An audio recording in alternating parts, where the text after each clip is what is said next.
Let's get started with this second panel this afternoon. As Ruben was saying in the morning, our last panel actually of all in this conference makes a lot of sense because it actually gathers a big part of the work that we've been carrying out in the last 3 years and which has to do with what was being said yesterday afternoon's panel about the search of metrics and indicators that will allow us to measure the plural economy we're speaking about and to make it more visible. Before presenting our next speakers and giving them the floor, I would like to share our task at the Coppolis Observatory, which has brought the fruit of these two reports that you can see printed and they are on the table as you come in. And this is our last report, new, just published from this week. This is um, a premiere for you today,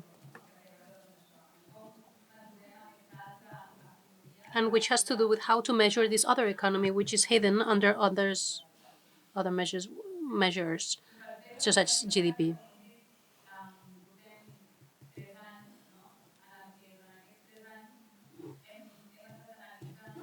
During these last 3 years, different practical cases in the city of Barcelona have been analyzed in order to see how these social and cooperative and community initiatives were being sustained, or how this plural economy that we're speaking about, which has to do with the reciprocity economy, with this redistributive economy, with this economy of exchange, we're sustaining these projects and cooperative and community initiatives. When it came to analyzing these cases, and the total of 20 Barcelona cases have been analyzed, we carried out workshops with the participants of these cases. And not only were we analyzing the way these projects are being sustained or how this plural economy is being expressed in each of these initiatives, but also we wanted to see how this relationship, this public community cooperative collaboration happens, this partnership happens.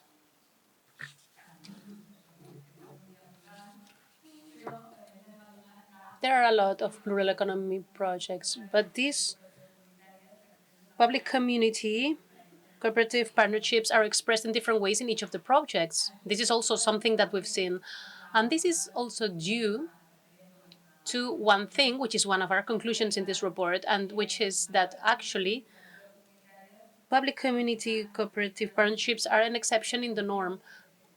If they exist, it is because there's been a community social pressure that has made this possible. But up to now, there has been no public policy that has promoted this kind of collaborations, nor there is a framework that is making these practices possible.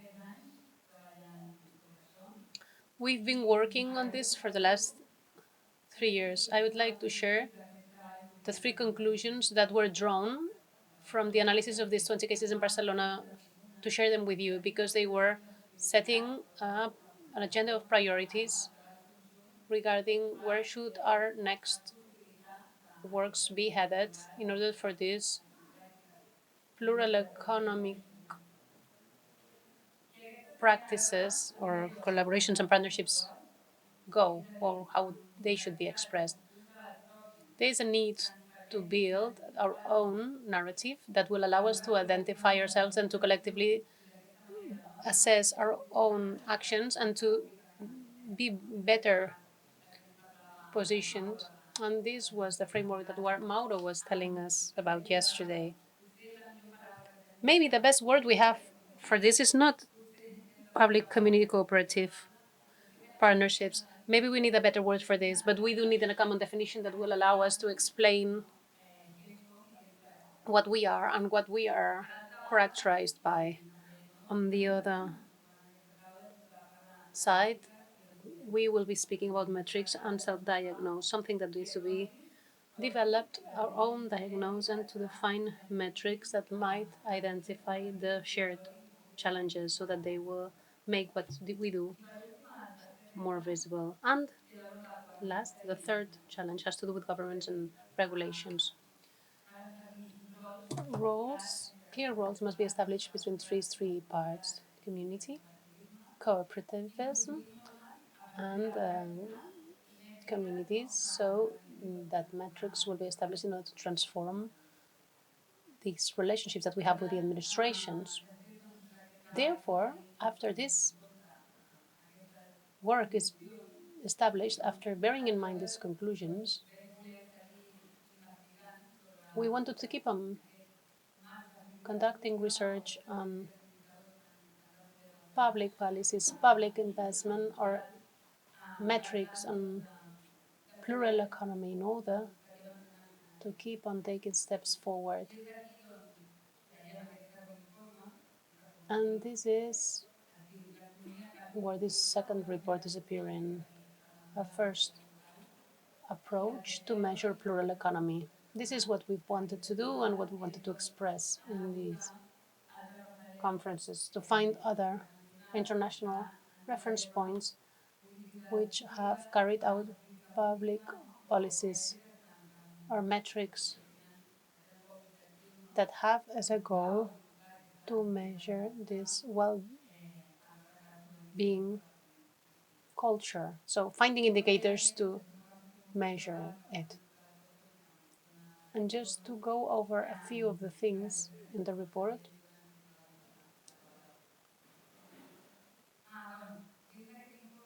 in this report, there is an article which is called Measuring Transitions Towards a Well-Being Economy, written by Mauro Castro by the IDRA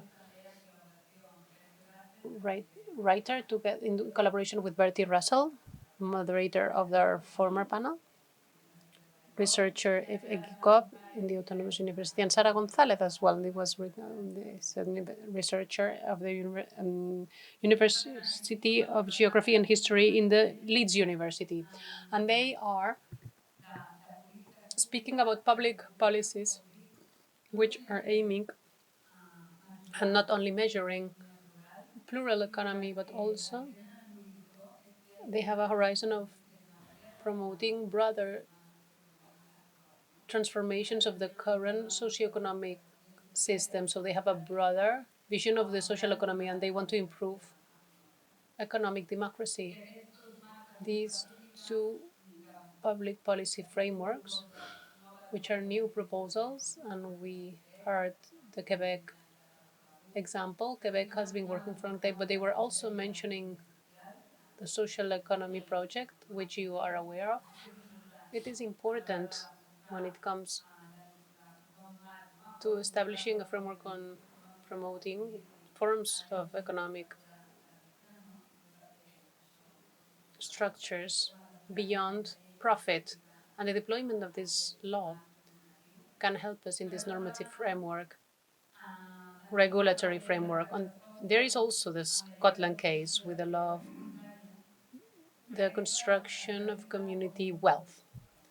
That was also presented as a key step taken forward towards the government work when it comes to developing a well-being economy. This law has as a goal to create local and resilient economies by means of the redistribution of wealth and power and local power. This is a law that is starting from the following premise: the wealth produced or created by the community should benefit its own members.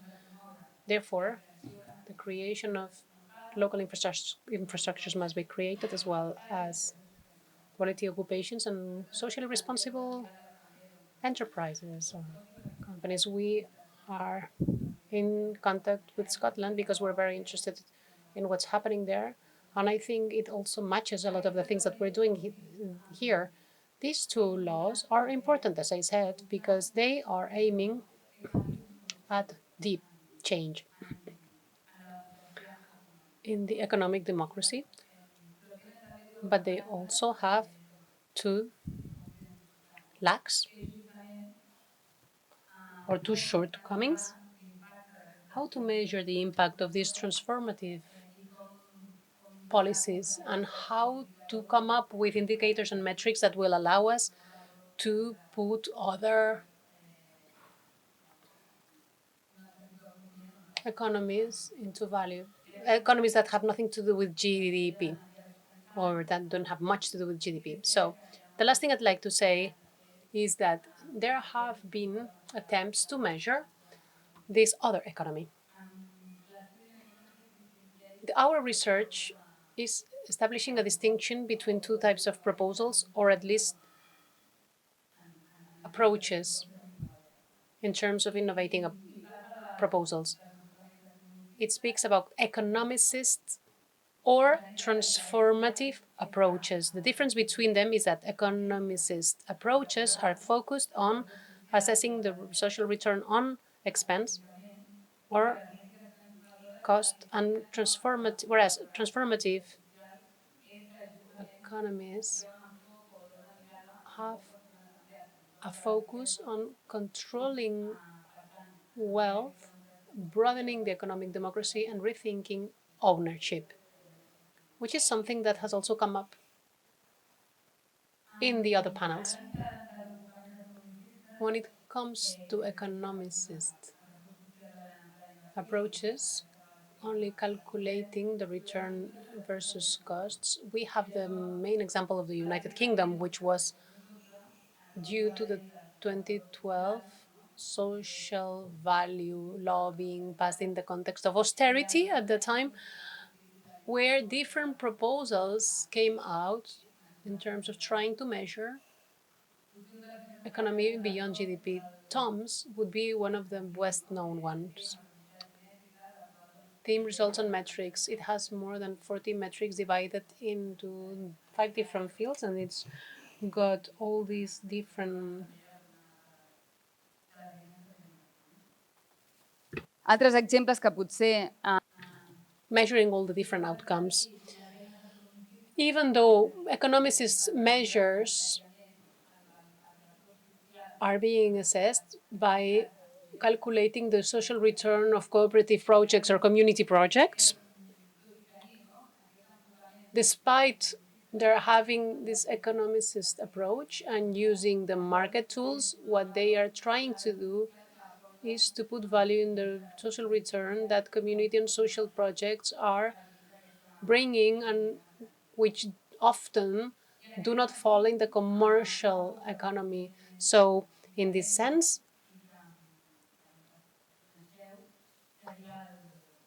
a different wager would be the community and social assessments. These tools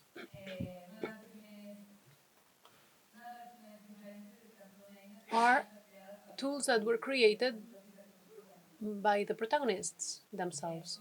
These are tools that have come out, that have been created by the Catalan Solidarity uh, and Social Economic Network, indicators which allow us to quantify the social return, and they also are used to and can be useful to amplify the impact of the social economy actions. There is a will behind them. They are also contributing with a different perspective. They are also working as a compass for the next projects. So it's not just an external responsibility that we're talking about, but democratic, ecologic, and economic improvement is also achieved by means of these community initiatives. These are just some examples, and we have others that have been carried out by the administration and also by the social and community actors. So this is why we have some speakers in this panel who have been in both sides, social cooperative community movements, but they have also, or they have had, one foot in the public administrations, in the institutions. So this is why we have. What is your last name? Sorry, Larchmendi. Xavier Larchmendi is the mayor of Larnani, responsible for the Hernandi Burujave project. Thank you so much for being here today. Hernani Burujave is a project that we've had contact with. We've been um, in exchange with them. Mariona Sule is working in community economies in the community, in the Catalan Solidarity and Social Economy Network, and she's also in the Nou Barris Ateneu in the neighborhood district, in the Nou Barris district in Barcelona. And last but not least, Álvaro Porro, an activist who's been an activist mainly, but in the last years, he's been also in the institution as a commissioner for social economy in 2017 until 2023, and he's now the director of social and cooperative economies in Barcelona Activa. So he will help us continue with our thoughts. There are two first questions that we would like to pose to the speakers in this panel. And we are planning to leave some space for debate. I will not make you stand up, although I thought Bertie did well. It was a good idea. But if you need to stand up at any point, please do. Don't hesitate. Stand up, stretch your legs, get some air, breathe. Let's start with Mariona. We would like to ask you about this community balance assessment or balance sheet assessment, or this general assessment on this tool. What is the political relevance of using this community assessment in a public administration such as the City Council of Barcelona that makes it easier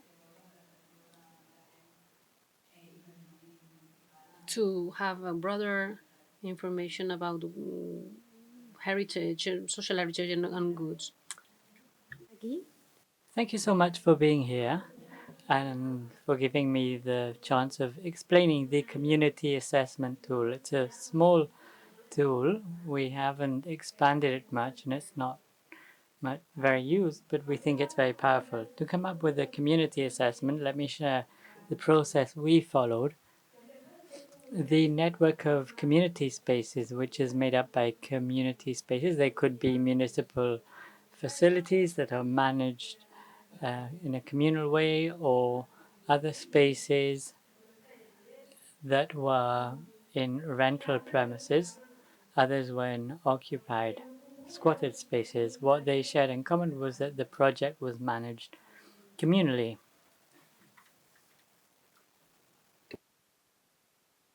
So we wanted to be able to assess and bring a visibility and to show the impact on the community. It was something that we knew, that we could perceive, that we knew we did. But when it came to explaining it outwards, when it came to looking at the projects, about the project, we were lacking data. We were lacking, we've seen the evolution of things. Are we really achieving? And we knew we were achieving our goals, but we didn't have any indicators that we could use to explain this. So we decided, together with the communal spaces, to look at how our practices were defined by a set of common values and how these common values that we shared defined what we did and how we did it. So based on these practices, we then decided to try coming up with key questions and indicators that would help us to follow up on what we're doing and how we're doing it. And we put a special emphasis on that community management goes far beyond the impact you generate along the process of how you do things. Not so much about the outcome, it could be cultural activity. It's not so much the outcome, but the how you do this. And in the process of doing things, communal impacts in the school of governance, that our colleagues from Venezuela were mentioning, it's about how through this we were generating social transformation. We had to think of it carefully, and it was great because just at that time there was a project, Citizen Heritage was the name of the project, which made the task easier for us. We had some colleagues, there were people who shared our language, so the city council set aside public resources to commission from Mauro Castro and Yolanda Fresno from IDRA to do this, to look at how communities can access public resources, but with the support and the facilitation and the time of people from a cooperative who helped us in this process. So here we see a public community partnership here, right? So based on this process, we then tried up defining what we understood from community management based on practice, and we defined a set of parameters that we wanted to use as benchmarks. And it's what the indicators we wanted others to use when assessing outcomes. So this assessment covers 4 fields: democracy and participation, that is how we carry out these democratic and participatory processes in our projects; the link to the community, how we are linked to a community and how the community helps to ground us; then sustainability, both of people, collective relationships, and how we relate to our environment; how we relate to one another; how we establish relationships with the different stakeholders around us; and what our relationship is with the environment; and then the social return. We say we do social transformation beyond these processes that generate an impact per se. What is this social change we are causing because we are where we are? In other words, if we didn't have that community project there, what would happen? And that is where we came up with empowerment, people participating in social and political campaigns in our territory, how we are reactive in the places we are located. And we have an online tool. The website is Enseña Cor, where you can have indicators based on answering online surveys. We have a basic model for projects that don't want to drill into the details. There's a more complete questionnaire if you want to go into the details. And this tool allows you to send out questionnaires to your grassroots. We all know when we work in a project, we often think we do things that we then do not consult with those other stakeholders involved in the projects. And you can send these questionnaires to find out what your neighbors think of you, what is the impact that you are generating on others, and how they perceive this impact. And this is also a tool that can be escalated in the sense that it covers these 4 fields, but at a technological level, you can allow people to contribute other questions and surveys to the assessment tool. So if you need to come up with other indicators, you can have a technological pathway where the project starts off with the community assessment, and then you can ask it a whole series of additional questions. And this has meant that today this technological tool is shared with the social assessment of the Catalan Social and Solidarity Economy Network, and there are almost 20 different projects using this assessment tool. It's not projects that the city council, has purchased this tool to use it to come up with indicators to assess its programs. And the Catalan National Youth Council is also using the community assessment tool and have added extra questions. I mean, it's a tool that can be exported and be used far beyond what we intended it to be at the beginning. But there's something that is basic, and that is that the input parameters, what defines community management, is something that was actually defined and designed by the communities themselves, and that cannot be changed. So, what has this brought at a political level? Well, for me, it's a clear case of public community partnerships where we've recognized the roles and skills of everyone, and there's been a co-production exercise among equals. The administration has seen that even though it made the resources available, the financial resources available, those resources weren't for the city council, and even if they were financing, it didn't mean that they could have the final word. Everything was shared. There's also uh, there's been recognition from the administration and cooperatives that those defining the community actions are communities themselves, and it should be up to communities to define what should be done, how it should be done, and when assessing the impacts, we have to do it through the lens of communities themselves. Otherwise, we'll be looking for an outcome that may not be what the communities want, but what the administration would like to be. So we can't do this. It's been a participatory process. What does this mean? Well, the communities that want to carry out an assessment and that will have to answer these surveys, if they're used then by the public administration, it's not just another form with external indicators which is complicated, that isn't ours. No, it's something we've made. And it's not just useful to show them outward, but it's also a tool to improve internally. We do this assessment because we want to, not because we are asked to do it. At the same time, the outcomes of these indicators will contribute to defining what in theory we wanted to do. It zooms into the impacts that we set out, not on other impacts that others think we should have and the expected outcomes.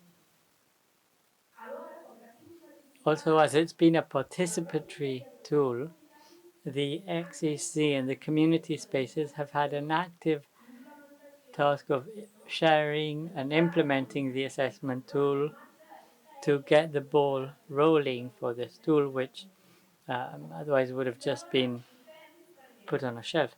We do this also because it requires an internal debate. When you can answer questions on your democracy and your participation, going through this assessment forces you to think of how you manage things, how you deal with governance spaces, and at the same time, it's an improvement process.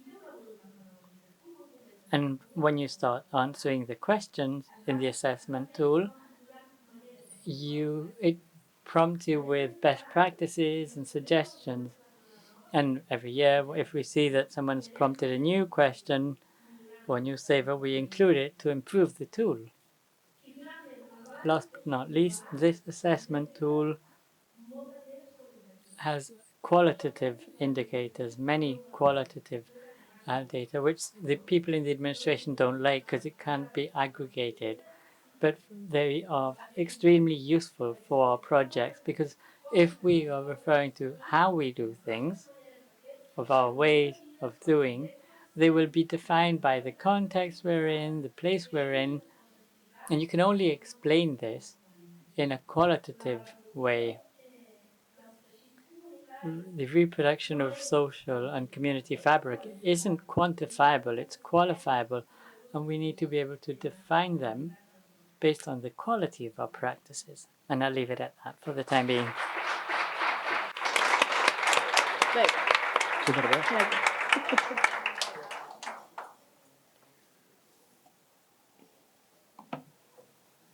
Vale. Okay, Thank you so much, Mariona. And next we'll move on to Hernani in the Basque Country. Xavi, thank you also for making the effort of understanding Catalan. I know it's not your language. So with regards to the Hernani Burujabe project, here we're talking about citizen heritage, citizen um, wealth. But I think what's beautiful about your project is that you have the whole city council working on this project, and it's a policy that affects all areas within the local administration. This is very valuable. So, based on your experience with the project, which would you say are what are the mechanisms that you've conceived when it comes to measuring the impact of your projects and to give visibility to this plural economy? And then I'd also like to ask you whether you've planned for any mechanisms when doing public procurement to include environmental criteria, labor rights, economic distribution. Thanks for the invitation. Well, those of us coming from nations without stateless nations, and where we speak minority languages, making the effort to understand the local language. And I'm sorry I can't speak Catalan, but at least I'm making an effort to understand. So I'll be speaking in Spanish. And I'll also like to say that my Spanish isn't as good as it could be because we speak the Basque language in our daily life. It's part of our identity. And in the administration, we also encourage speaking the Basque language well. For us, it's a true honor being here to share this panel and share our experience and learn from other experience. Hernani Burujabe is drawn on many of the experiences that we've had in Catalonia. So it's the outcome of an accumulation of different experiences, and sitting here means that sometimes we feel a bit humbled, to put it somehow, and we're of course very grateful for your recognition of our project. So just for some context, Hernani is a municipality in the Basque Country in the province of Guipúzcoa next to San Sebastian. It has around 2,000 inhabitants. Quantitatively, the population is low compared to Barcelona, 20,000, but qualitatively, it's relevant. Hernani Burujabe is a public community planning process, a project where together with our economic agents and our citizens, we defined what we wanted for our town and how we do it. And in the previous panel, several people referred to the COVID pandemic. We kicked off the project with the pandemic, and in this case, the pandemic forced us to launch the Hernani Burujabe project to start it because we saw that the citizens' needs weren't being met through the institutional setting, and we saw that through a plural economy approach we could better meet their needs. One of the goals is to meet the basic needs of our citizens in Hernani. About how to do this, well, we want to do it by making the economy more democratic and achieving an eco-social transition. So this is very abstract. So how do we put it into practice?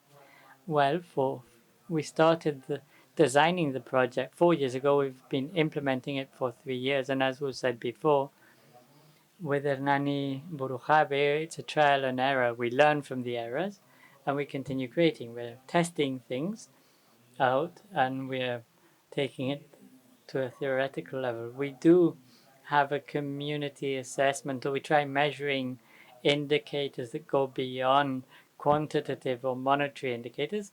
It is true that for the time being, we're doing this in a very simple way, and basic way, but somehow we're trying to measure three elements.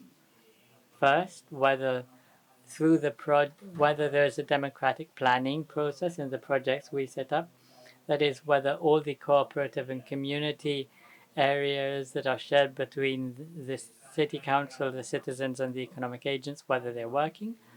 We don't have figures there, but we think on a qualitative level, it's important to measure this. We also measure the social and economic impact of the project, and we don't do this uh, strictly speaking about the monetary value, but how much local product have we generated, how many hours of support have we offered, how many people have benefited, how many hours of work have been dedicated to the project, and I can give you more concrete examples later. And when we measure how much we have produced, it's not just to come up with a figure, but to prove that in an alternative way, outside of the dominant system, we are able to create. And the third element is the cross-cutting values of the project Hernani Burujave: parity, interculturality, diversity. So we're looking at whether in the planning stage all of these things are met. As I was saying, these three indicators, we measure them in a very simplistic way. I always like to use examples. On paper, it all seems great, but then it's difficult to put it into practice. So how do we put this into practice? Well, we have different strategic sectors where we're working in this way. We have a local community energy facility. It could be like a social enterprise because the city council is a partner in this community energy enterprise. We have produced some kilowatts of energy that are benefiting 86 families, of which 1/4 of these families followed we followed the criteria of social services to choose them as beneficiaries, and another fourth is to the mutual society.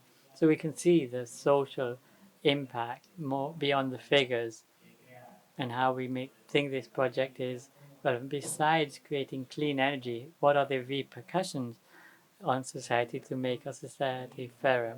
When it comes to food, beyond the figures, we've promoted the creation of a association of food producers, a food transformation facility that gives employment or gives work to people who are in a situation of social exclusion. So we've created 6 jobs to people living in social exclusion, and 3 of them have now a stable job. When it comes to telecommunications, it's very difficult for the public administrations to be able to participate. We know that large transnational corporations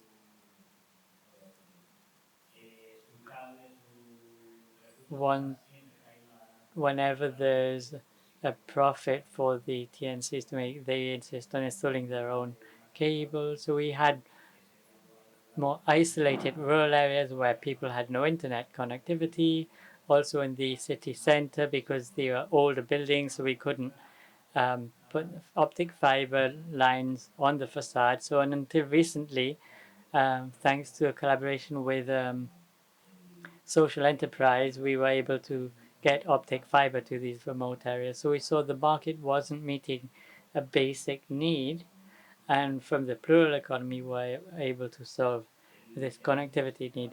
We also have a local currency of our own. It's called Eki, and by the end of 2024, we think we will have a turnover of 2.4 million euros in movement using this alternative currency. This is quantitative, but it shows that all of this money will be invested or will have been used in local shops in the town, and that this money is used outside the traditional banking system. It's an alternative system that we are able to do this, and that it indeed can be done. We have been repopulating forests. We had 67 hectares that had been planted with eucalyptus tree. We know how harmful eucalyptus trees can be.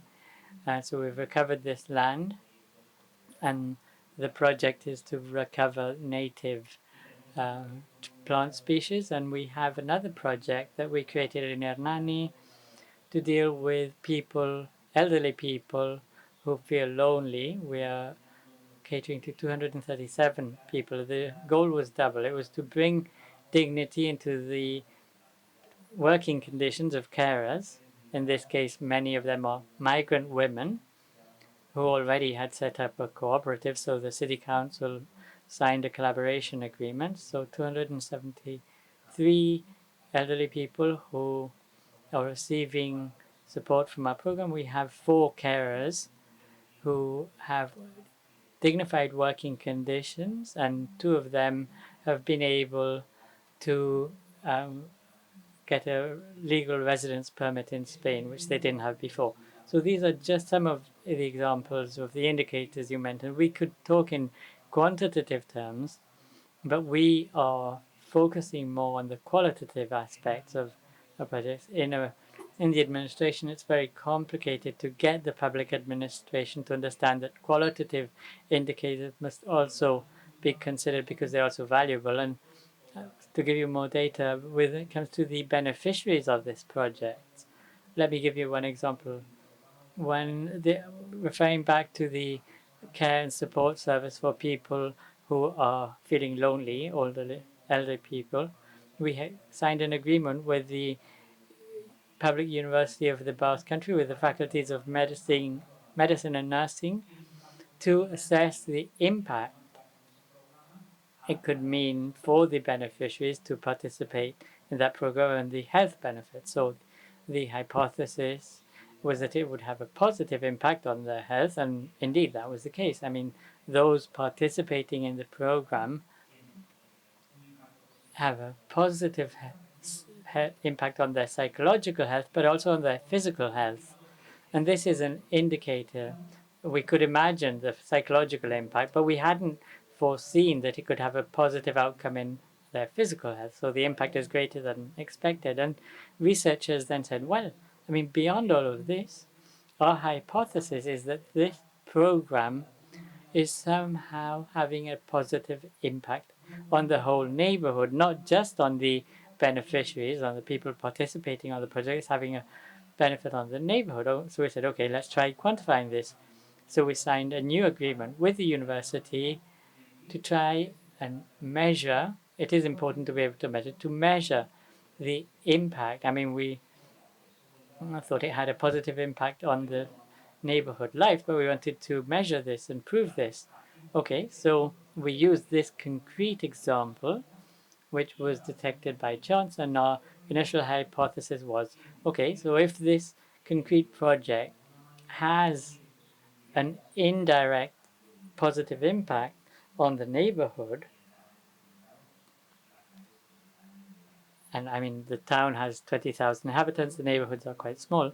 So we said, okay, let's look at the other projects in other strategic areas beyond the direct impact it can have on the users, and for sure must also have an impact on society. And for that, we had to be able to measure this. So what we're doing in a very simplistic way, through examples like the ones you just mentioned, we're doing it in a very simple way, but it's necessary for the public administration, for the local government to come up with qualifiers. So our challenge is to see whether the hypothesis we're working on whether we can prove this, and to prove them scientifically, and then translate this into the administrative language so that it can have a bigger impact on the local economy. Okay.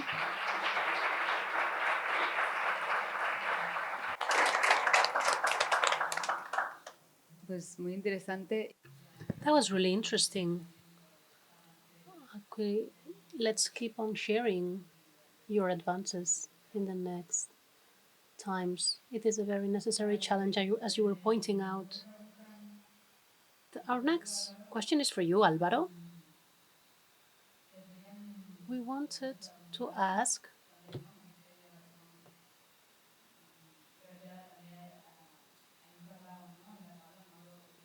Mauro was talking about the importance that the administration might acknowledge these plural and social economies. and that it will make a wager for this economy. In your experience as a commissioner for social economy in the city council, and now in Barcelona Activa as well, what are the obstacles and challenges do you think that responsible public procurement is facing, and which have been the main inconveniences or barriers that have existed? I will check at the time. It is an honor for me. Thank you, Laia. It is an honor for me to share this panel with you and with with these other two speakers. I think a lot of the people in this audience know quite a lot about what we are discussing here now. I'm asked to speak about public procurement. I'm not an expert in public procurement, but the moment I started to take on political and technical leadership in social and solidarity economies, and an idea was clear to me, which is public procurement is a key element. Those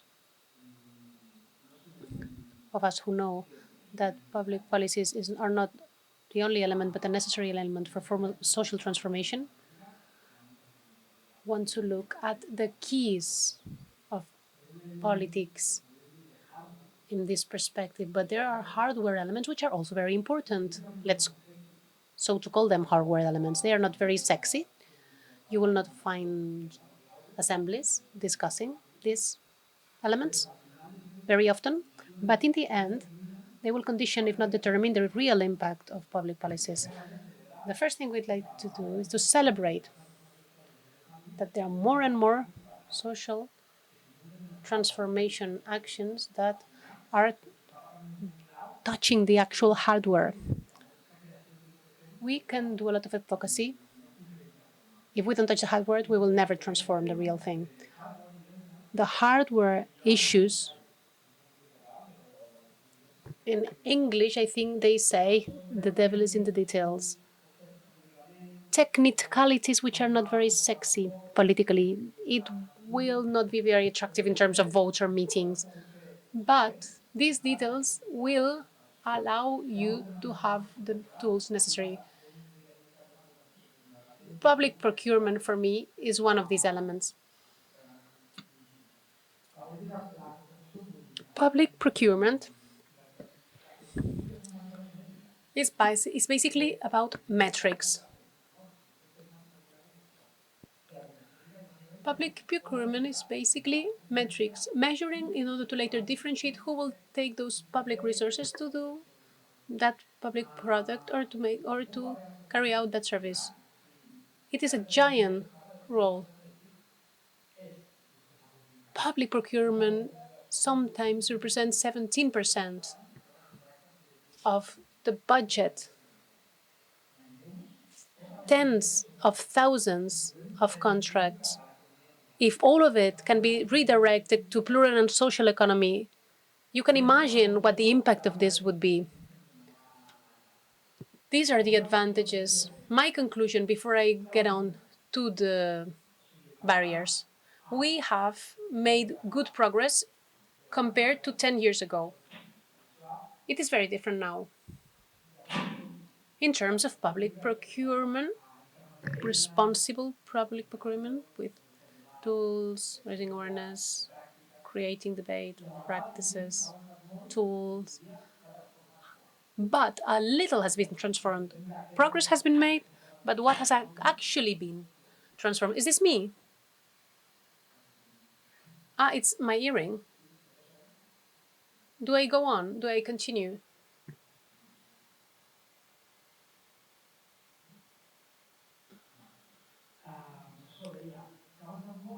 A lot of progress has been done, but little transformation has been achieved. Is this a pessimistic speech? No.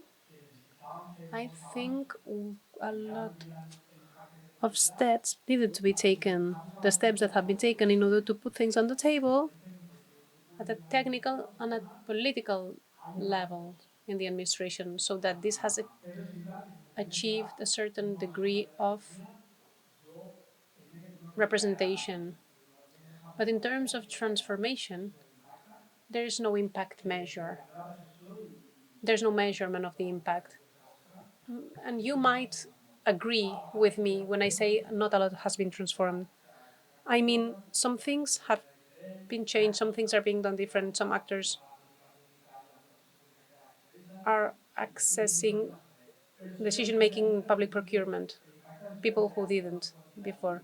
But in quantitative terms, I think our impact is still small. That was my conclusion. Let us go into the specific barriers or shortcomings.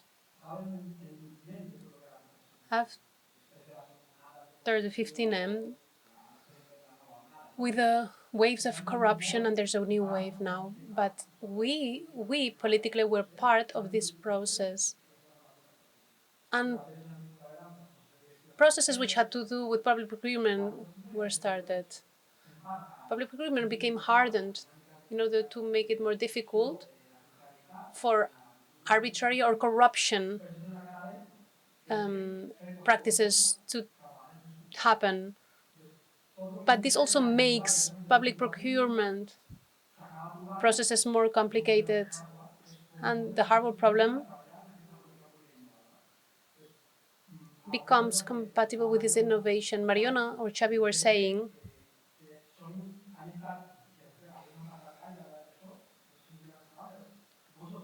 that many obstacles have to do with small paperwork to stop from companies coming from the other side of the world, big multinationals, to take over these bids or contracts. So, promoting transparency, avoiding corruption is good, but this is making the process very rigid and hard. Everything has become harder and rigid. So this innovation has to do with public procurement, and responsible public procurement needs to generate economic transformation in itself. Our environmental policies are going in one direction. How can this be when, at the same time, public procurement in social terms is being directed in a totally different direction? The users of social services cannot be the providers of social services. This is a clear example. There are many more.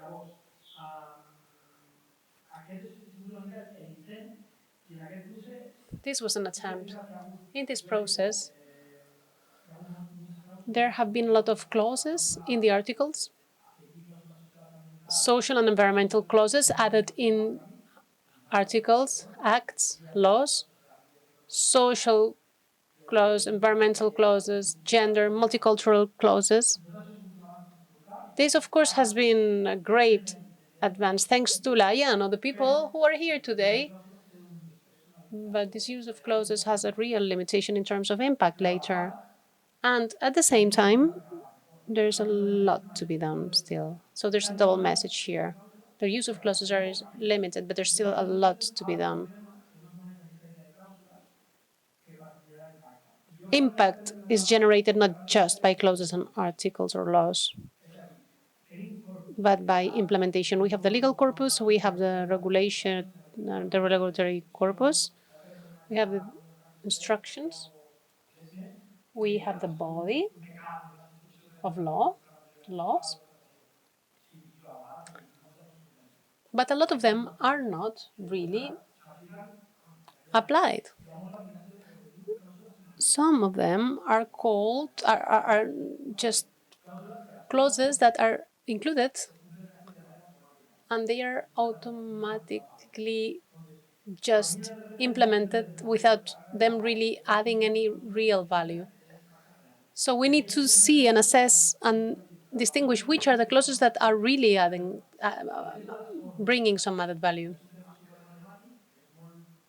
Math has to do with this public procurement distribution. In the city council, it was compulsory to not go beyond 35%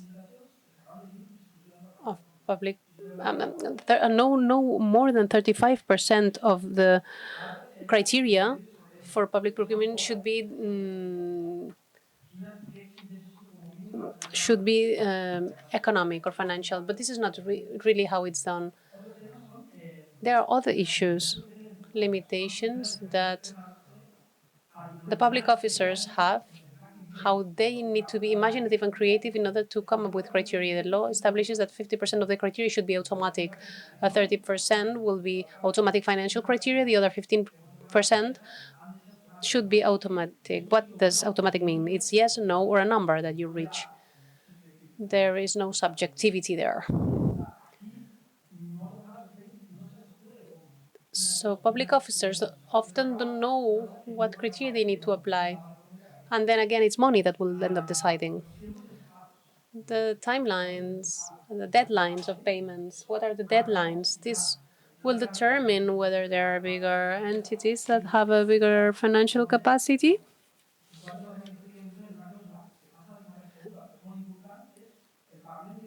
And subcontractors' direct payment means a lot of small companies are being sub-hired to carry out some kind of task that city council will pay after 30 days, but then the small subcontracted company will only be paid after maybe 60 days or later. These are small details. But what I was saying before, like they say in English, the devil is in the small details. These are the kind of small details that end up making things more difficult, because these aspects that politically don't seem to be very important, but then they are really important when it comes to the real impact of public policies. I should maybe stop talking about the technical aspects and start talking about other limitations and conveniences. Political posts, even within our own movements and mandates, and political interest. The political interest. Some politicians are trying to carry out powerful policies, good policies. But some people will start just going around and round things. How is this public procurement going to be done?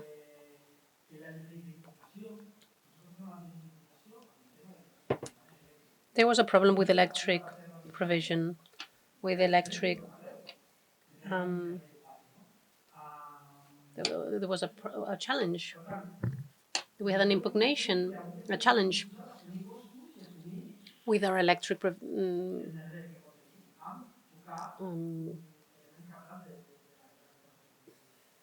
The tender was challenged. So things can happen. The validation of the contracts, of the provisions, means that the specifications need to be signed. They need to be clear about it. They need to be motivated. They need to be very clear about it enough to go ahead with the whole thing. There is no responsible public procurement unless you really personally become involved.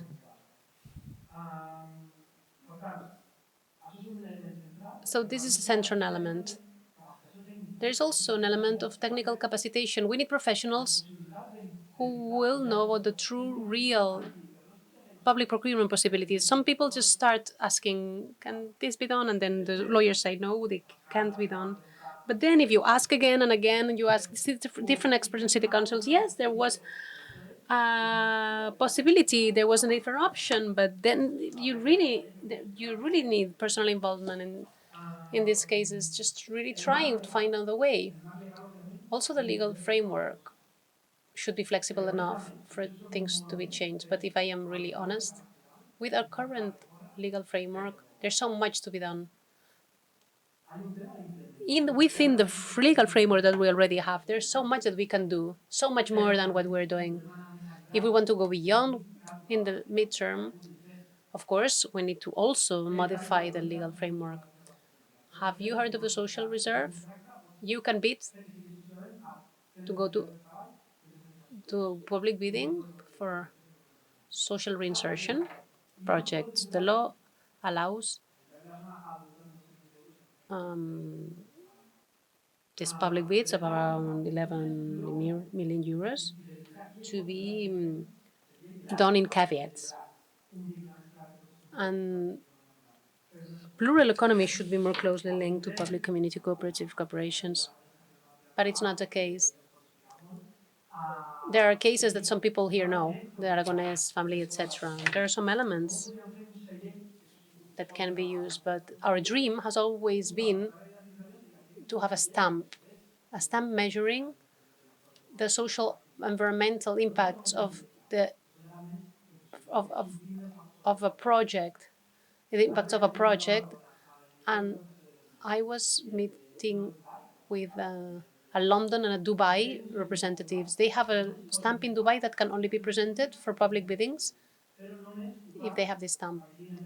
Only with local companies. It's only the local stamp. They have no other social factors or requirements. If we could come up with a stamp like this, that could be a good tool. I've gone over time, so I need to start wrapping up. We need technical training. We need to work within our legal framework and also change the legal framework in the future. Consultation should be an important tool, and the seals, the stamps, all of this is important. But part of the equation is the law for conventions are used as a tool that will capacitate us, that will allow us to work much beyond. A convention can be written on the basis of a general interest. An agreement must be drawn, an agreement must be signed, and these agreements allow us to work in a different way with a lot more focus on public community cooperative. But this has legal risks. We've been filed suits, and this generates fear. Personal and political, some public officials don't want to hear about this kind of responsible public procurement because they have been challenged in front of the courts and they have been sued. So we need to overcome this fear as well.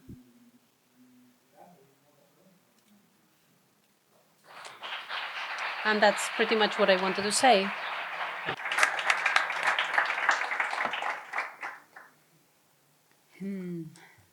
Sí, crec que t'has explicat molt bé. Okay, I think Alvaro, you explained yourself brilliantly. I'm tempted to open a discussion here. I won't, but I would like to highlight the idea that when it comes to public procurement, we need indicators, and that the issue of going into the hardware of public policy is one of the things that the community or social assessment tools have tried to do. I didn't mention this before, but this is how the Cambaglio neighbor associations worked 50 years ago, this space we're in. They were putting a value to the social return of a community project. And we managed to get the City Council of Barcelona, based on giving it a monetary value, we got the City Council to acknowledge the social value and to justify the concession of the old factory for social cooperatives. So, using the legal framework there was at the time, we were able to do this. And I agree, and I mentioned this yesterday, I think, our regulatory framework offers more leeway sometimes than what we're actually using. And in this case, the law on social economy should also be a tool to allow us to include indicators to value other criteria and the bidding specifications. And for this last round, maybe we could go into finding ways of valuing the social or community value. It may be small or modest, but I think it's important to value these aspects, to expand examples. Through the community assessment, they seeded the lands of this old factory for this project, and it's the community value that makes it interesting for the city council to make these lands available. So they're saying, okay, even if I'm not managing the facilities myself, I get a return every 2 years. So Mariona, what is your take on using the community assessment in the hardware of the city council? I know it was difficult to get them to accept the use of this tool, and what are the biggest challenges we face moving on, bearing in mind the current situation? Well, I agree totally with what Alvaro said, and the fact of interacting with technicians in the administration who understand the community value, who share this value, and who are looking at ways in which you can use the assessment was very helpful, of course.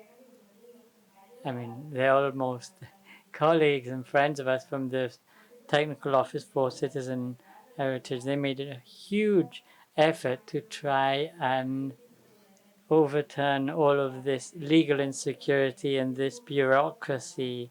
It's very easy to be accustomed to doing business as usual.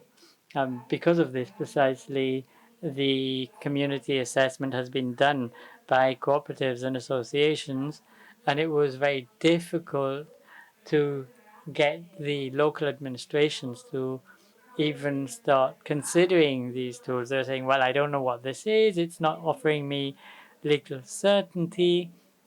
As you also mentioned, we have agreements with associations. For me, the value lies in the fact that the local government is using a tool that wasn't designed by the city council and it doesn't belong to the city council. The um, community assessment was organized by the Czech, and to see the local administration, the city council, taking a tool that hasn't been designed by them and to use it and include it in their bureaucratic machinery, for me, is a big win when trying to change certain things in the administration. It is legally owned by the chess. We have a written agreement with the City Council of Barcelona, which means the City Council makes budget available. And these public funds managed by the communities and the cooperativist movement is what makes it work. And using the assessment has required for an intense discussion, and not everyone is lucky to have a local administration with whom they can interact that easily, and that per se is a challenge. But the fact that the tool wasn't owned by the city council meant there had to be a constant discussion as to what this tool was meant to be used for. I mean, the administrative machinery tries grabbing these tools, and they were trying to use it to assess their public policies in a quantitative way.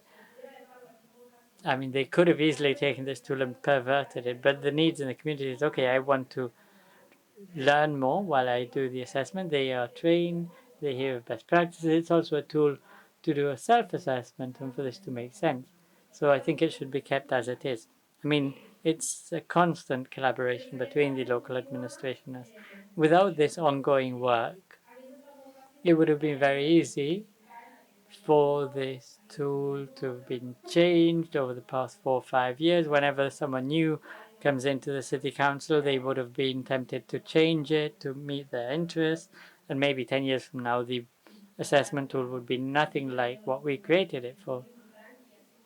to be. So for me, one of the things that is beautiful is that we've been able to keep control somehow over this community assessment tool. And then comes a challenge. So if we are to build new ways of doing things, new ways of thinking from the bottom up, what are the tools that we already have, and how would they change if they had been designed from a bottom up approach? And the social clauses in public procurement tenders have actors from the social and solidarity economy participated in defining those clauses. We need to look at these tools and think of them. Think about what could have changed or could have been done differently if they had been conceived following a bottom-up approach. Another challenge we face when it comes to community management, we sometimes have associations that have a very small structure. They don't have a big team, so sometimes doing a self-assessment isn't viable for small organizations to carry out, especially if they are rooted in a territory where you have a high number of vulnerable citizens with many unmet needs, because that draws all of their resources. Also, because we live in a world where capitalism brings value to outcomes, to the result, and we see that many community projects continue to be focused on their product, on their outcome. Being able to explain how you do things is very difficult. It's difficult for us to understand this and to value how we do things. This is another challenge, I would say. One of the opportunities, I think, that comes with this assessment tool is that it allows us to bring visibility to the role we play and the impact we have, even more so now where we know that the right-wing movements and far-right movements are taking over our institutions. So we need to start explaining our value. How do you do this when the person you're speaking to is someone who doesn't believe in this and who doesn't value the impact on the community, or who doesn't want to invest on building the social fabric? So this community assessment tool coming up with indicators allows us to give us visibility to explain what we do, and so they cannot refute that we have an impact. And this is something communities are doing, and that is why there are more and more associations wanting to use this tool. And the other thing is what we're saying. We found the community assessment tool was very useful in unorganized associations. I mean, the Catalan network of social and solidarity economy didn't only look at the economy as economic activities, but they understood all of the needs that are met from the community. So we were able to team up with this structure, which gave us strength and a framework to continue the work of a working group where you have staff, paid staff, who are doing the annual work of doing the assessments and the reports, a democratic way where you have activists who dedicate their time to look at how organizations have responded, to see whether they understood the questions or not, or whether the answers given by associations were giving bad results. I mean, these are hours of work that not everyone, not all associations are able to pay. But we're living in a context where, and David was saying this before, from cooperativist action, he was saying we are not prepared, but it's happening anyway. I mean, fascism is encroaching on us. These non-democratic, anti-democratic movements are coming, and we have to stay standing and strong. That's another challenge. True, very true. Okay, Alvaro, start off with you because I think it links into what Mariona was saying. I mean, you've done a lot of work on public procurement, And it is true that in Barcelona Activa, you've used the social assessment tool, which is an assessment tool used by the chess, and it was included in Barcelona Activa when it comes to public grants, or there was an attempt at least to include it. As you said before, we're looking at how we can include these tools into administrative procedures. What is your take after all these years? Well, before going into the social assessment tool, I'd say within the legal framework, we could carry out experiments in public procurement to have a more global assessment of those wanting to participate in the tender. There's an article in the law that allows us. We tried doing this in Ciudad Bella, but we didn't in the end because an agreement was signed. But it's a possibility offered by the law to assess the democratic nature, how profits are reinvested. They can be used as an exclusion criteria. And I say this because maybe there's someone who wants to use this legal precept, Article 48. Going back to the assessment tools, when it comes to grants, the law, when it comes to the Spanish grants law, is larger than the Catalan one. So we can award a score in a competitive bidding process where projects are given a score. One of the criteria was to be able to have gone through the social assessment tools to participate. I mean, the score wasn't that relevant. It wasn't enough to exclude people. But sometimes the difference between giving a grant to one association and another was very small. And the fact that they had undergone this social assessment could be a decisive factor. And many companies have gone through this social assessment tool because it gave them more possibilities of receiving a grant.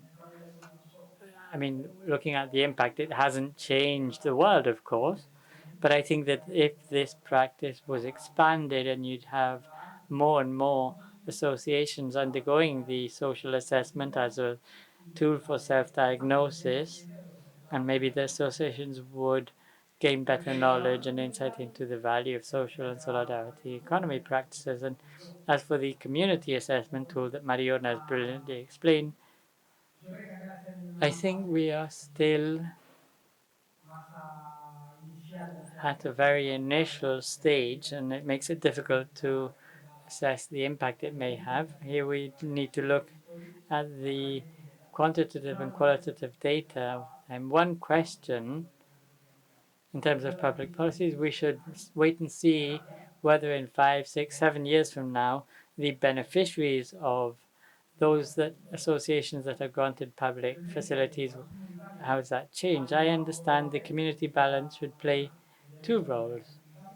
First, to measure the community impact, to measure how things are done rather than what is done. From the administration's perspective, it would help us to distinguish between those who are contributing a greater value to the general interest and should be prioritized when it comes to give up municipal facilities, and it should also be used for associations to carry out a self-assessment. I think with any tool, whether we call it community assessment tool or we give it another name, I often wonder what would happen if the government is in the hands of a far-right party. I mean, if the tool works well when there is a political agreement with the party in power, then it's great, but it has to have enough safeguards so that depending on the party in government, there are elements there that safeguard the general interest and the use of public funds. And this may mean that sometimes these tools are not exactly as we'd like when it's used by people who are not favorable. I mean, they have to be a democratic instrument. It means they must serve to protect public funds from being used in a biased, endogamic, corrupt way.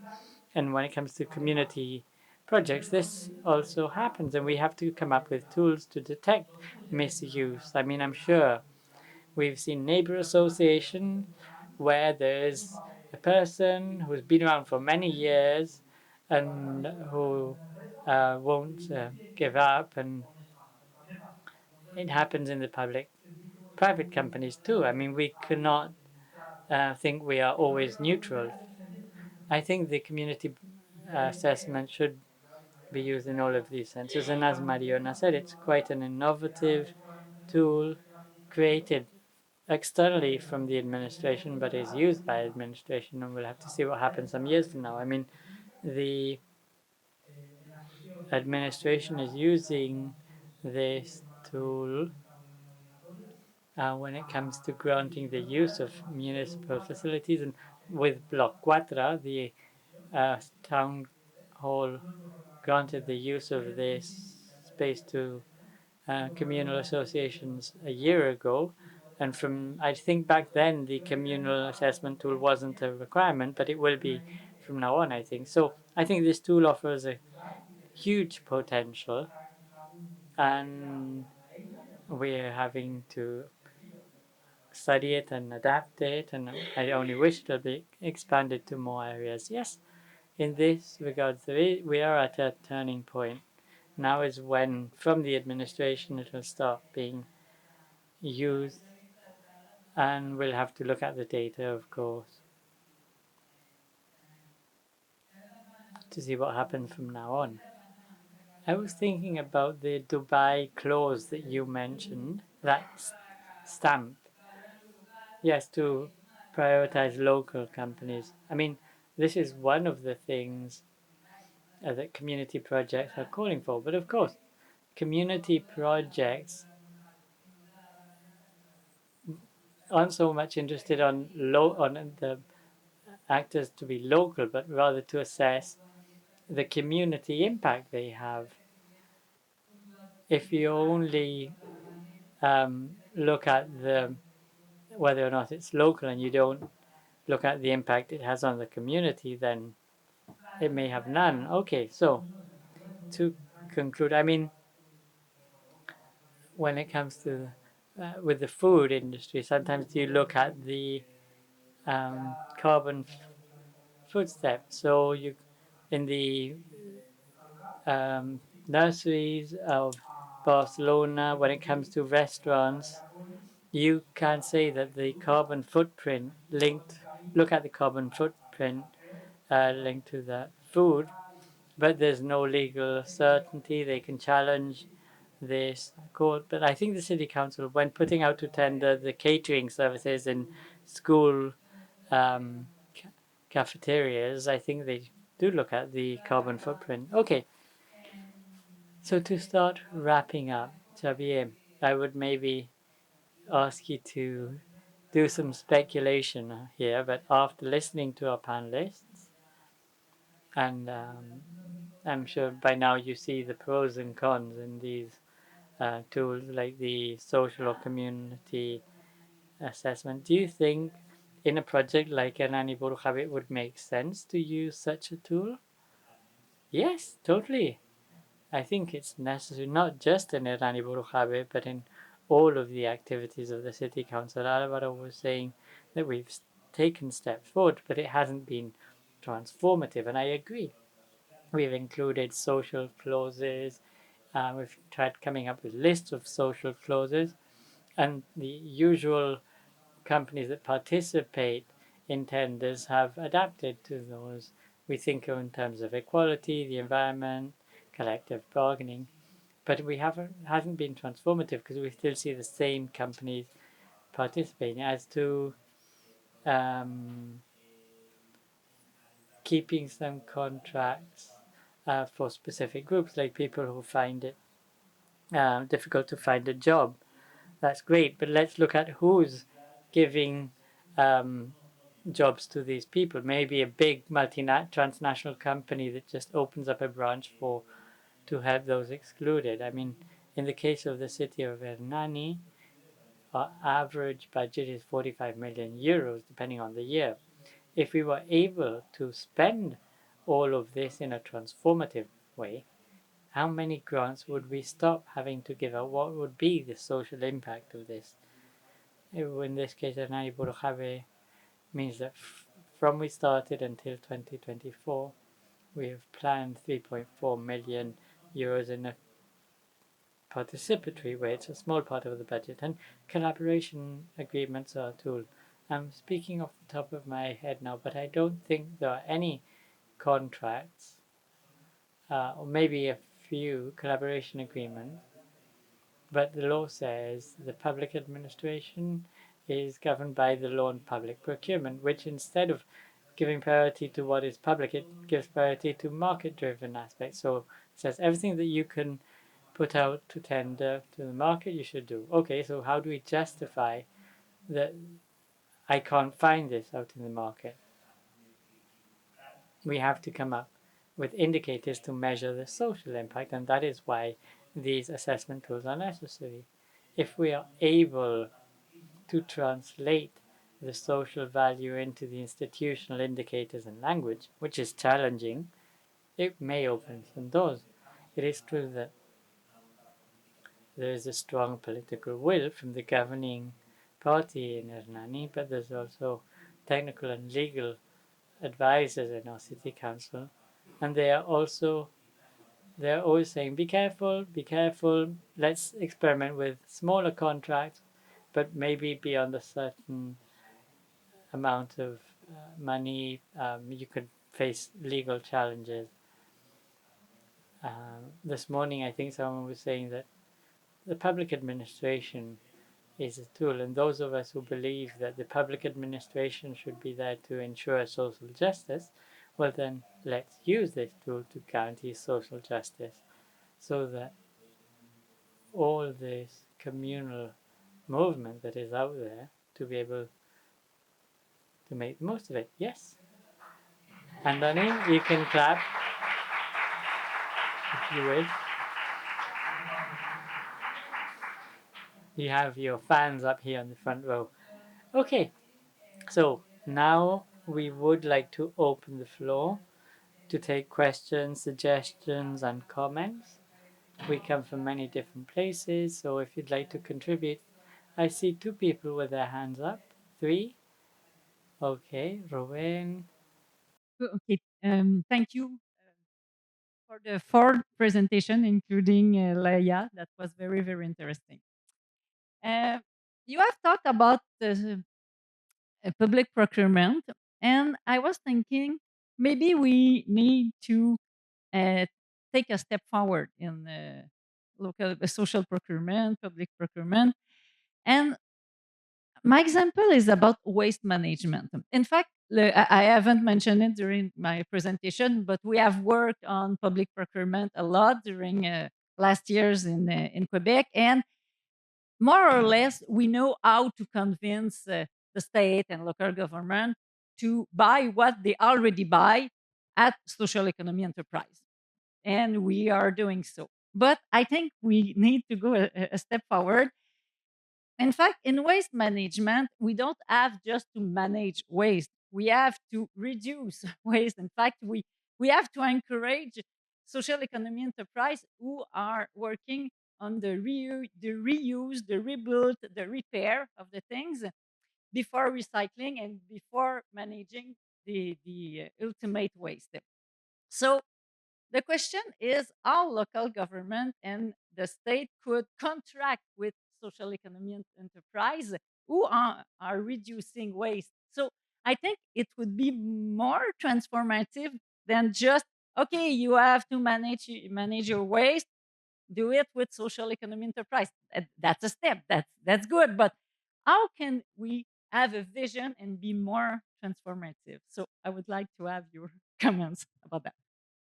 My name is Thomas, and I'm working for the city of Amsterdam. actually with a good friend of you, Alvaro, Franz Bigman. I'm sure you know him. Um, and I'm working on building a community wealth building strategy. So a big part of that is public procurement. And I'm also studying a PhD in local currencies. So I was interested in sort of seeing and maybe if there's a combination, because of course you talked about the local currency in the Basque Country. And I wonder, is that also being used for public procurement? So are you procuring, let's say, in the local currency so that you ensure that the money used for public procurement keeps on circulating within the local economy? Is that something that is happening there? I'm not sure how much you know. And maybe to Alvaro, is that something that is being considered in Barcelona as well? Because I know in Santa Coloma de Gramenet, it's happening with subsidies. So I just wonder what your thoughts are on that. Una mes, sí. Hi, thank you for all of your interventions. I have a question for Mariona, and it's related to what we are seeing in Valencia, and it's linked to these self-assessment tools for self-managed spaces or community spaces. I mean, we've had some experiences that are quite fragile and that the administration do not legitimize spaces that are put in the hands of associations. And we're looking at assessing the impact that community centers have on the user's health. And when they use this tool, they use it as, and they see it as a way to gain legitimacy in the eyes of the administration so that the administration understands the positive impact of these self-managed spaces. But as you rightly said, an self-assessment should, of course, highlight all of the positive social impacts. There are many, but it can also sometimes highlight shortcomings in relation to the experience. So there's a bit of a conflict here with the self-assessment tool. And sometimes in our discussions, we say, okay, let's come up with two types of document, one to share externally and one for internal use, because in doing so, we won't showcase our shortcomings outside the association. So these are ongoing discussions we've seen. Valencia, I wanted to know what you thought about this and whether you know of similar cases here in Barcelona. Hi, thanks.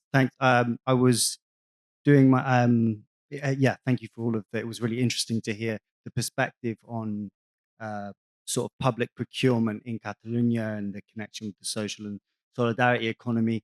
I was wondering if if maybe one of you could talk about whether like pay multiples have been used as a contracting like criteria.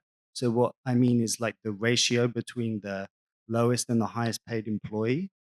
Um, if that is being used in Catalonia, or are people talking about it? About 10 years ago, when I was in Manchester, that was something that we were trying to get the council to do alongside um, having a living wage as one of the contracting criteria. So any public contract, they would have to pay a living wage. And we won that. That was easy to win. But the pay multiples one was not easy to win. That was also in the 2017 Corbyn manifesto. And everyone hated that policy, who was kind of, I guess, anyone who was on the center or the center right. And they really hated this pay multiples policy because it gets to the root of the issue, which is, economic inequality. And you try and tackle economic inequality directly in the public contracts. It basically says, if you're like a highly unequal company, you can't get a public contract, and that completely challenged the kind of model of public-private contracting in the UK.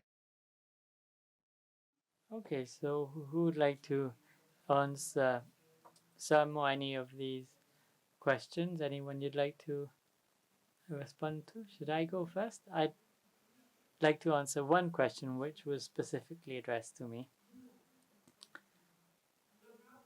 Dula is doing a wonderful work. I mean, the starting point is that the concept we have of managing any service from a community level is that it's a minority practice, that it's unprofessional, it's shabby. So doing community self-assessment when the starting point is that no one values what you do, it's a way of valuing your work. I understand that there may be the fear that you detect shortcomings when doing this self-assessment, and what I say is we have to look at we need to value ourselves. I mean, the shortcomings you could identify in a self-assessment, I'm sure, also come up in companies.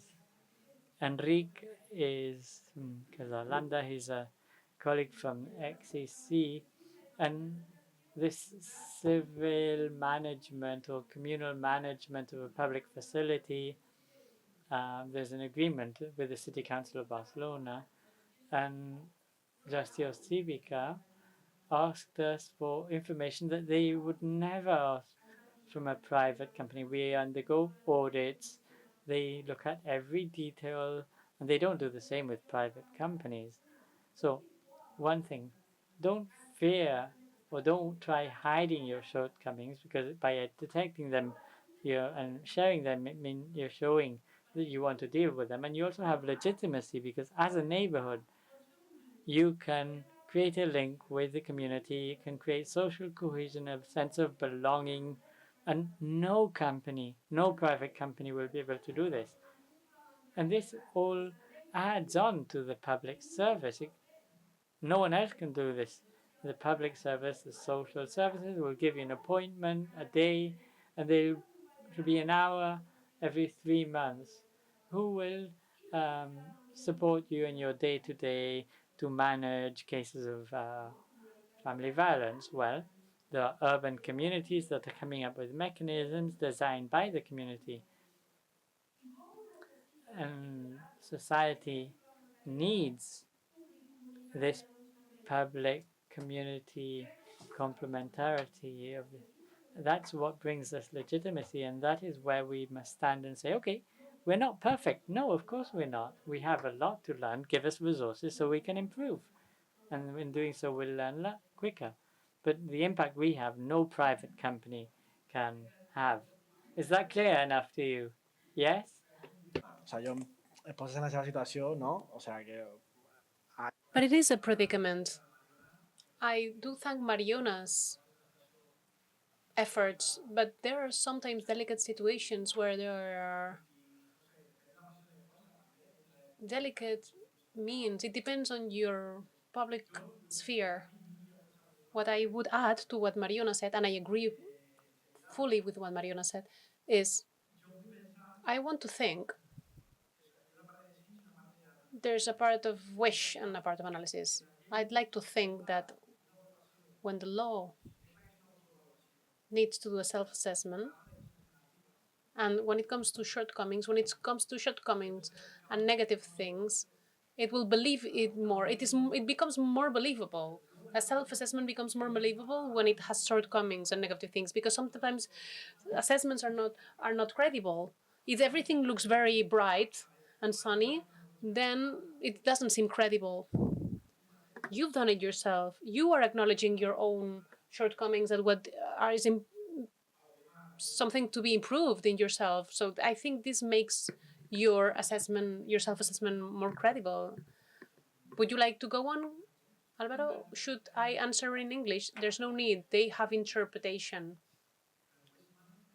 About waste management, did I get your question right? I'm not sure. Is it about reducing waste? Is it about reducing waste? For me, it has to do with new models. For me, it has been demonstrated that door to door will generate high levels of recycling and high levels of waste reduction, much more than the rest. But this, of course, has high political costs, door to door. Bildu in Guipúzcoa will tell you about it. Or even here in San Adrià, San Andreu, or in other municipalities in Catalonia. Or the other 300 or 400 municipalities in Catalonia where it works door to door. Its costs, rather than in public procurement. Here lays the key. The biggest contract, public procurement contract, is waste management in the city of Barcelona. And they've been working on it for the last 2 years. And volumes is another big issue. For it to be economy of scale, there need to be big volumes, and social and plural economies don't work on scale economy, and that's a problem. They don't know. So clauses about smaller batches should be included in the law.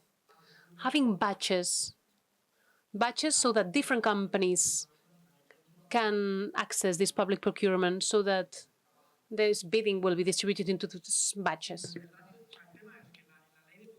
In the contract law or public procurement law, there's a principle which is like the Bible. You cannot go out of the object of the contract. You cannot I cannot ask you for something that has not to do with the execution of what you will be actually doing. And this, I can understand why, because it could be misused in very bad ways. Whenever there's a public bidding, I need to specify the relationship of what you will be doing. And administrative like need to justify the object of the activity. I cannot talk about ratio or the salaries or wages of your company, at least the way the law or the clause is established right now. But I can talk about wage improvements. And there's a clause in the City Council of Barcelona law has a clause about this, but it's a clause that has received the highest number of challenges, actually. This clause is subrogator. When another company comes in, you have to maintain the same workers, and they will keep the same wage levels. But we have had difficulties with this kind of clauses, mainly with the trade unions, because the trade unions are generating problems in the companies because they have different conditions. It is a complex problem. Legally, there is an internal complexity, and I think you were referring to the wages, right? But there is another factor, which is the element of payments deadlines, and that includes Article 48 about democratic decision-making, reinvestment of benefits. The 48, now Article 48 is opening a whole new area of action. Amsterdam. That could give way to a different whole presentation. We have an experience in the Bezos River area, but we stopped it.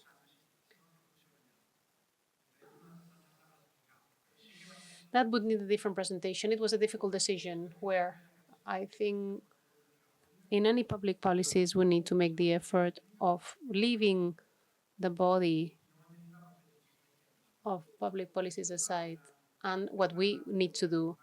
With what we are investing, are we generating an impact? Yes. Well, after 2 or 3 years of pilot tests, the results were not coming. So we decided to go back. We had other attempts. It would be long to explain. But in my personal experience with local currencies, be careful. In a Santa Coloma or Hernani environment, it could work. But in a Barcelona environment, you need to know how and for whom. In high unemployment rate neighborhoods, the problem was a lot of these people were receiving benefits, social benefits, in the general currency, and the shops in the neighborhood didn't prescribe the currency, the local currency. So when those social benefits stopped being received, nobody was maintaining, the shops were not maintaining it. The local trade was not maintaining it. It cannot be just something that the city council comes up with. It has to be something in the social tissue that will want to make it work, that will prescribe it. I visited a Brazil city, a city in Brazil. What was the name? A small town close to Rio de Janeiro, with a lot of money from oil, it must be said.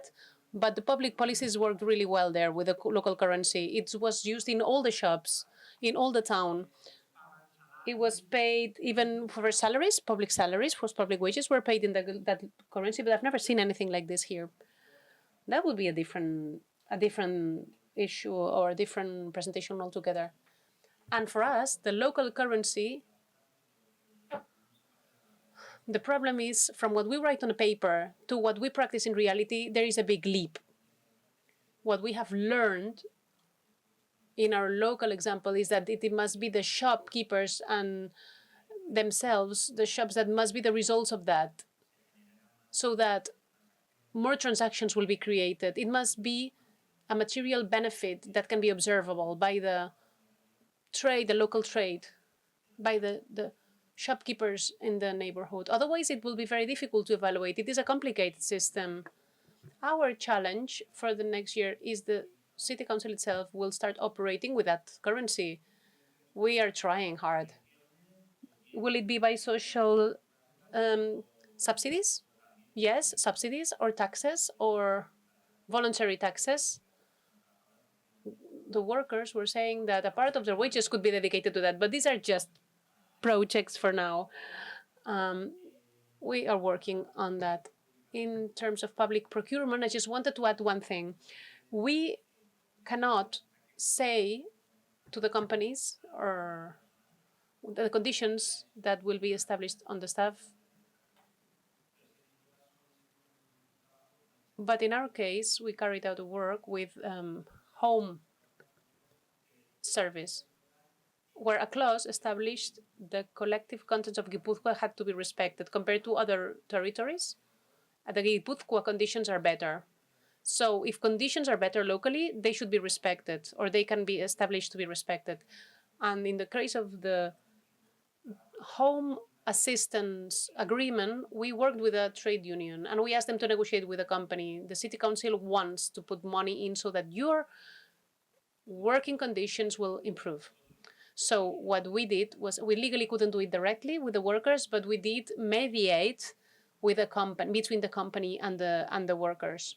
And in terms of waste management, there is a municipality where I am defending the door-to-door waste collection. With selective waste collection, there's a better quality of the selective waste collection, and I think it's difficult to apply this to public procurement, but we can promote public policies not only for selective door-to-door waste collection, but also to different movements so that less waste will be produced with public policies. Very well. I'm sure we have many other questions that we'd like to make, or many other pending conversations, but I think we'll leave it here for now. Thank you to the three of you. We have lunch downstairs now. The Barca Cooperative have provided us with this food to feed us, and we'll meet at 4 again up here, okay? And then we'll be divided ourselves into groups for the workshops. As Victor said, now is the moment to give your translating devices back, your simultaneous interpretation devices back, because we won't have any in the afternoon. So thank you very much, and see you in a bit.